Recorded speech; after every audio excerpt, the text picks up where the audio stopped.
I'm gonna listen to it. Wait, what grade was that? That was early on. I feel so old now, just because like when I look back at school, it's so long ago, like early school. And I am kind of older for the university scene. I'm 26 now. Gasp. But it's fun, it's good, it's great. I'm here. Stupid brush. Well, this brush has gone on the pooper. There's no chance for it ever surviving. Man, if I just touched the kitty litter, I didn't put enough glue, I guess, or no.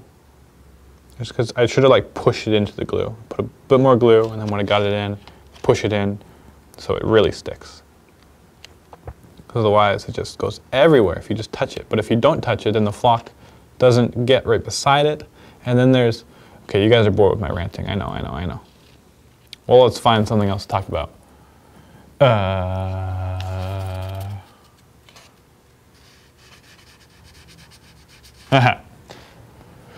I've got blood red, skull white, beach steel brown. They're all solid. I still use them now. He's referring to his paints. And yes, solid paints are awesome. Like you just have to like soak your brush, like a brush that you don't care too much about, with like water, and you just like scrape at it. And then all of a sudden you have all this paint. You're like, yay! Paint lasts forever. Not forever, but a long time, years and years and years.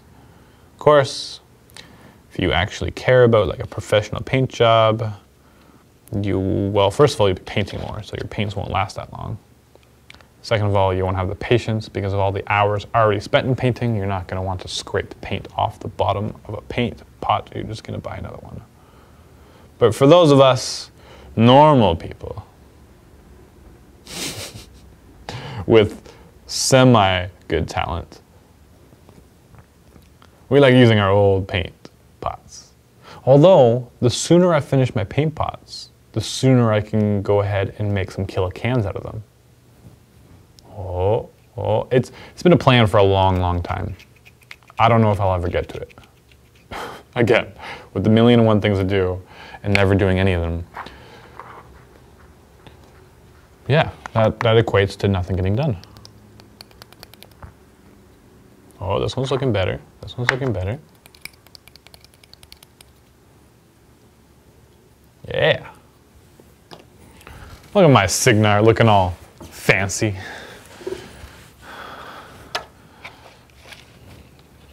I only have like, I'm almost halfway done, guys. And that is saying something. So, back to tactics. Basically, when using my Cygnar, I just create a gun line with my long gunners, cast snipe on them, and then mow the crap out of half of the other guy's army before they get to me. And then when the other half gets to me, I put my Lancer out first to absorb damage, because he has a shield, so he's just as strong as the Ironclad. And if it's a jack hitting, then they take Cortex damage, which is sick. And then, once they get into charge range, or basically counter charge range, my Ironclad moves up and beats the crap out of stuff. And if anything left over, when the long gunners combined attacks, they can shoot into combat with relatively no risk of hurting yourself. Although, I needed a 4 to hit. My Ironclad his left arm was already hurt pretty bad. I needed a 4 to hit to kill one of those stealth guys that are for the cricks that can they're weapon masters and they're stealth. So they're just really annoying, and you cast Ghost Walk on them and they just run through trees like nothing and just run right up to you and kill you. Anyway, so those guys, they had killed a couple of my jacks already, or hurt them severely. And they're running up, and one engaged my Ironclad with my feet on, and so it didn't hurt him too bad. But he was there, he was hurt a bit, and so my long gunners wanted to run up and shoot him. And then So he'd be free, and Ironclad would be able to move up and kill another 2 of them. So take out 3 of them, and then there's only a few left. So it was a great plan. So this is what happened. This is how it went down.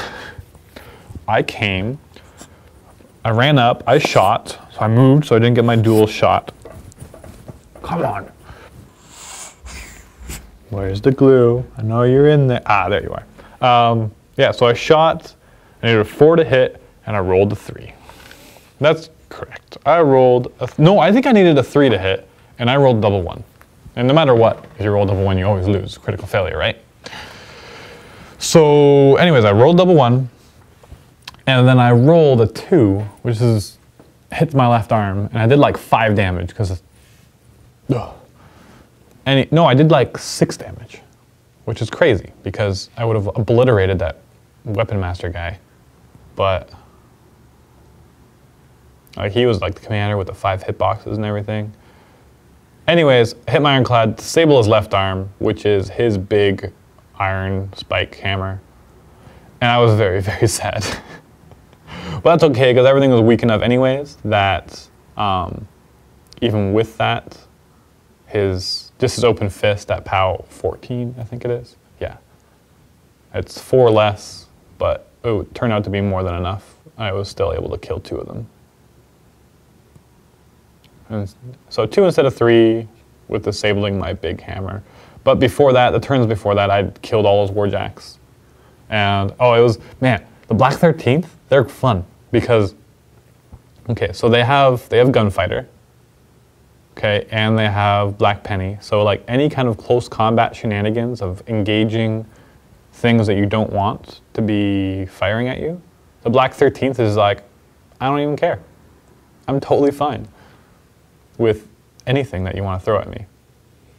And so a light warjack came up and engaged the 13th. Well, it was already with the Lancer, and so kind of like moved around the Lancer and engaged the 13th. And so they couldn't do anything. But the 13th have like brutal damage. And so they have Gunfighter, and so they just point blank just like, just annihilated that light jack. And also freed up my Lancer. No, the Lancer was dead by that point because the other guys, like, I charged him. But it was really fun for like just, you know, these small little models to just blow the crap out of things. Because that's what they're supposed to do. However, once they're hit, they die. Although things that couldn't really hurt them won't shoot at them either. They'd rather just hit a long gunner, because that's potentially a lot of damage as well. So, whatever. Nonetheless, I loved the Black 13th ability to do all that stuff and fun times. And I'm really enjoying War Machine more and more and more. More than 40K, I wouldn't say that. But a lot, yes. 40K, you know, it's my home, my safe place. It's just, it's a lot of fun, and you can have like more, like, you know, you have your big epic battles. War Machine is more skirmishy, which is also fun because games tend not so much to go quicker. Like when you get your high points, like 50 points or whatever, it seems like they take about the same amount of time. Maybe a bit quicker than 40K.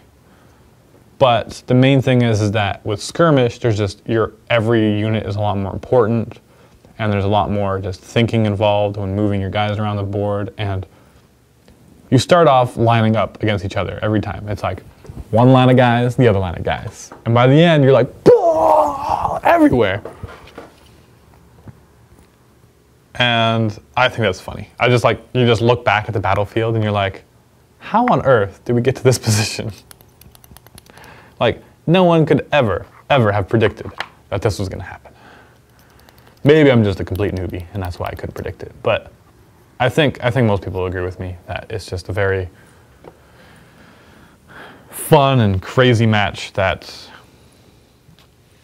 it's in 40K you can like plan out your turn. I was talking to Jordan about this. So you can plan out your turn, right, while the other person's going, and no matter what they do, it's most likely your plan's going to be the same. It's going to be very similar at least. But with War Machine, they move up and do something, you're like, well, that changes everything. Instead, I'm going to do this. Or like, you know, I'm going to go kill this. And then they like kill your thing that was going to kill the other thing that you wanted to kill. And you're like, well, I can't do that anymore. But since they moved up and killed that, I can kill them, but they've avoided it. So it's just so much stuff. And you really don't know until it's right in front of you what to do. And I understand there's, you know, your basic standard tactics of what to do when in doubt kind of thing with certain models. But in general, it just changes so fast that it's lots of diversity to the game, that's for sure. And I've so far, let's see, I played against Khador, Crix, Trollbloods, that other Hordes army that I can't remember. They're like, it's not Skra, or maybe it is Skra. Maybe it's, wait, what are these guys? No, that's Circle of Oberos.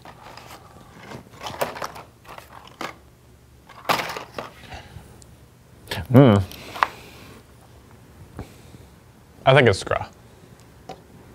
Again, hoping I'm pronouncing that properly. Because who knows? I certainly don't. Good old Striker.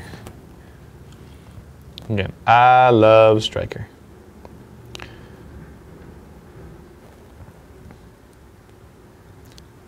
I'm not in a position to, but if I could have an affair with Striker, I still probably wouldn't. I don't know where I was going with that one. But he is awesome. And again, he's standard, so like everyone's played him, and everyone knows what he can do, kind of thing. So I guess it's kind of boring. But I think he's so awesome just as like a utility warcaster. Just being able to strengthen everything so much, and then it complements everything in your army. So anyways, as I'm expanding my army, what I want to do mostly, I want to focus on mainly a ranged task force. Again, I'm getting gun mages and, oh yeah, the long gunner attachment as well in there. Or maybe I won't, I'll just get the Squire instead. But the suppressing fire would be pretty sick.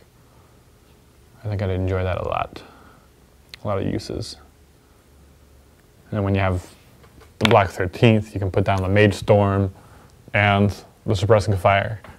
And then all of a sudden all the little units can't go around flanking or whatever, you can like put it so they either have to go further out and so you get an extra turn, or they funnel in the center where you want them, or they take the risk and run through and you kill a few. Which is useful because, yeah, what happens usually with the long gunners is first turn, I usually just run up with them. But instead you can move your 5 up and then place that suppressing fire down and be useful the first turn. Because units are cool because they can do all their special abilities and special attacks. You don't have to worry about focus. And that's the main advantage of units, I think. So you don't have to worry about focus at all. They just do their thing. And the Warjacks can do awesome special stuff too, but a lot of them are just focus intensive to do their max damage. And so you have to be a little more careful with what you do, and if you want to cast certain spells, you run out of resources very, very quickly. Too quickly, in my opinion. Maybe that's why I should get a Squire. Get that extra focus.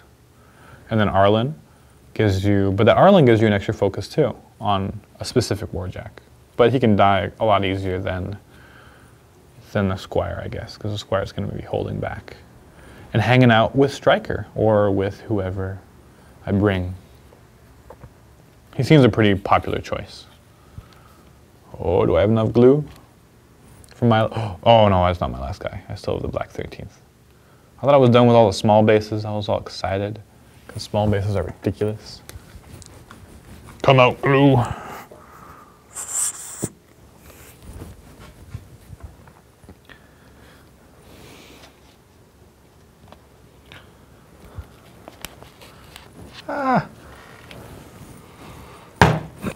know what? I feel so productive with this video. Normally, I don't do anything at all. Like, I'm just like sitting there thinking more about what I'm talking about than what I'm actually doing. And here I am. I mean, basing is pretty simple, I suppose. But I've based like on my mouse. That's 10, 11, 12, 13, 14, 15, 16, 17 models. Wow. That's actually not that much. For how long have I been going? Whew. Almost an hour. 45 minutes. It's a good vlog length, I guess. Come on, charger. A lot of my list is just relying on just these like initial warjacks too. But of course I do want to branch out and get other warjacks. Question is, no, why did you break off? Stupid rock. Dab lots of glue. And then with my little fingers. I don't have little fingers, but I got the long, like, I was always told, like as a kid, I had like piano fingers. You know, reach across. Also makes me good at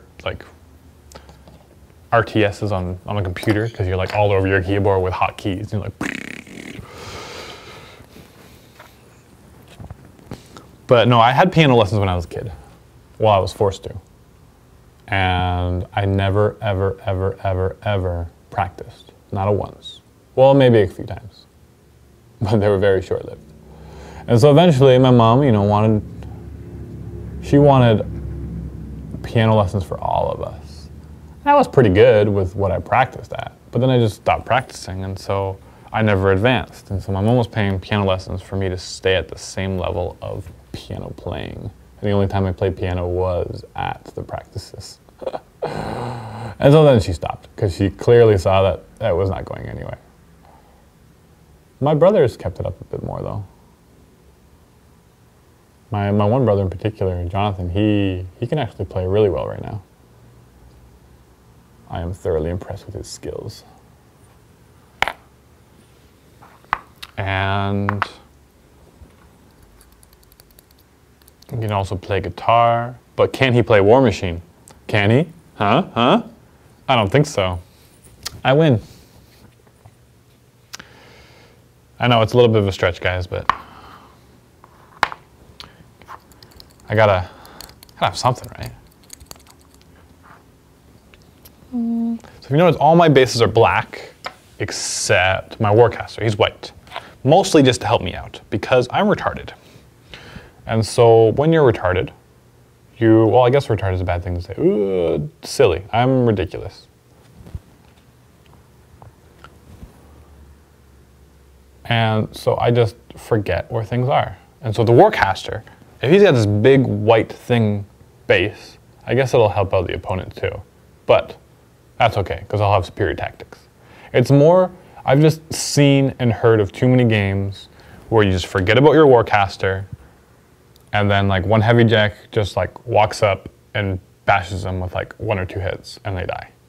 Because you can do that with Warcasters.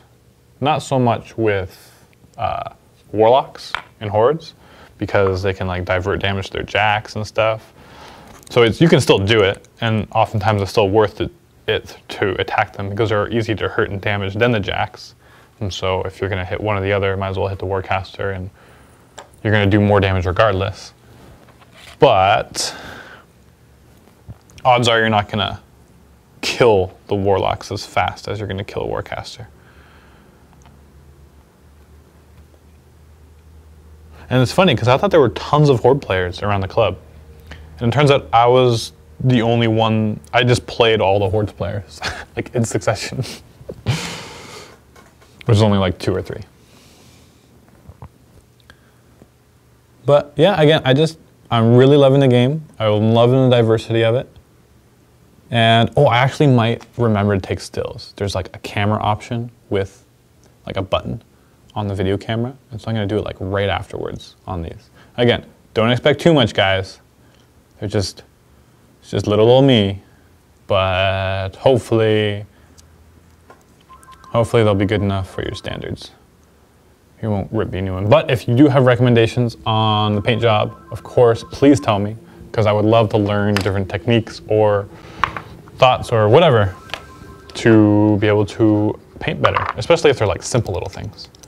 If it's more complicated, still say it, but I think my biggest issue right now is these metal models. I drop my models too much. I'm so used to dealing with boys, I'm just like throwing them around. These, they chip. If they chip, the paint goes through, and if you want them to look good, no, sad. Oh, wait, how's... No, I thought that was a piece of glue on his cape, but turned out it was just a chipped piece of paint. At least it dries clear, right? Aha! I'm done. So, thanks for watching and continuing to follow crazy old me in my War Machine endeavors. And I'll do those stills right now, and happy wargaming!